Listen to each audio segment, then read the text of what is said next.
অক্ষয় কুমারের নতুন ফিল্ম সারফিরা চলে এসেছে ভারতের সব সিনেমা হলে। সারফিরা ছবিটি ভারতের এয়ারটেকন এয়ার লাইসেন্সের মালিক জিআর গোপীনাথের জীবন কাহিনী নিয়ে বানানো হয়েছে। এই ছবিটি তামিল ভার্সন রয়েছে, যা 2020 সালে 5টি জাতীয় পুরস্কার লাভ করেছিল। এই ছবিটিতে অক্ষয় কুমারের পাশাপাশি রাধিকা মাদান, পারেশ রাওয়াল, সীমা বিশ্বাস সহ আরো অনেকে কাজ করেছেন।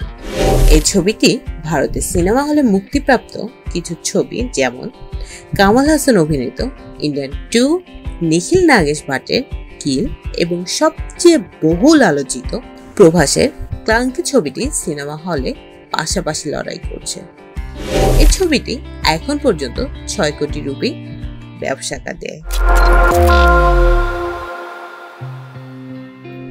আনন্দ আম্বানি এবং রাধিকা মার্চেন্টের বিয়ে হয়ে গেল ধুমধাম করে। সে বিয়েতে আলিয়া ভাট এবং রণবীর কাপুরের কিছু সুন্দর মুহূর্ত প্রকাশ পেয়েছে সোশ্যাল মিডিয়ায়। এই দুজন লাভ বার্ডকে ঘিরে নেট দুনিয়ায় সবসময় কিছু না কিছু চলমান থাকে। আনন্দ আম্বানির বিয়েতে প্রায় সব তারকারাই উপস্থিত ছিলেন। তাদের মধ্যে সদ্য পিতামাতা হওয়া রণবীর আলিয়ার ছিল কিছু ভালোবাসার সুন্দর মুহূর্ত। লন্ডনে চলছে ওয়ালিম্বো লন্ডন 2024 এবং এই খেলা দেখতে ভারতের বিখ্যাত নায়িকা পারিণী চোপড়া এবং তার পলিটিশিয়ান হাজবেন্ড রাঘব চাদ্দা চলে গিয়েছিলেন স্টেডিয়ামে। পারিণীতি চোপড়া খেলাধুলা অনেক পছন্দ করেন। তিনি একটি সাদা সুন্দর বিদেশি ড্রেসে এবং তার বর সুন্দর একটি কোট প্যান্ট পরে খেলাটি উপভোগ করতে গিয়েছিলেন। শাহরুখ এবং গৌরী খান গিয়েছিলেন আনন্দ আম্বানির বিয়েতে। শাহরুখ খানকে বলা হয় দ্য কিং অফ রোম্যান্স। তাই আনন্দ আম্বানির মতো এত বড় লোকের বিয়েতে কিং খান থাকবে না তা হতেই পারে না।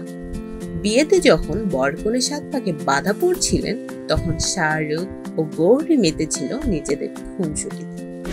শাহরুখ এবং গৌরীর ভালোবাসার মাধুর্যতার ব্যাপারে সবাই জানে। তাদের ভালোবাসা এবং তাদের বন্ডিং সবার থেকে আলাদা।